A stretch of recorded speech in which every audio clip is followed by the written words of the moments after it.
Everyone, তোমাদের সাথে সপ্তমীর মিনি ব্লগ শেয়ার করছি। সপ্তমীর ইভিনিংয়ে বেরিয়েছিলাম একটু ঠাকুর দেখতে, আর আমি স্পেশালি ঠাকুর দেখতে যাই হাতিবাগানের ঠাকুর। ওখানকার ঠাকুরগুলো এত ভালো হয়, সব থেকে এই প্যান্ডেলটা আমার খুব ভালো লেগেছে, আর ঠাকুরটাও খুবই মিষ্টি লেগেছে। দেখো, খুব কিউট। এই দুর্গা মাকে আমার সব থেকে ভালো লেগেছে, মানে মনে হচ্ছে তাকিয়েই থাকি সব সময়। তো ওখান থেকে বেরিয়ে আর একটা ঠাকুর দেখতে অনেকটা টাইম চলে গেছিলো, আর ওখান থেকে বেরিয়ে আমরা একটু খাওয়া দাওয়া করতে চলে গিয়েছিলাম।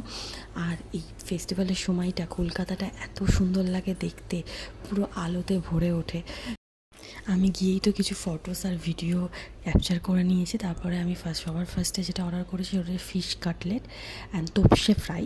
ফিশ কাটলেটটা ওকে ওকে ছিল, আর তোপসে ফ্রাইটা বেশ ভালো ছিল। নেক্সট যেটা অর্ডার করেছি সেটা হচ্ছে চিকেন পকোড়া, আর চিকেন পকোড়াটা খুবই টেস্টি খেতে ছিল। আর মেন কোর্সে যেটা অর্ডার করেছি সেটা হচ্ছে পোলাও আর মটন কষা। ব্যাস, মটন কষাটা খুবই ভালো খেতে ছিল।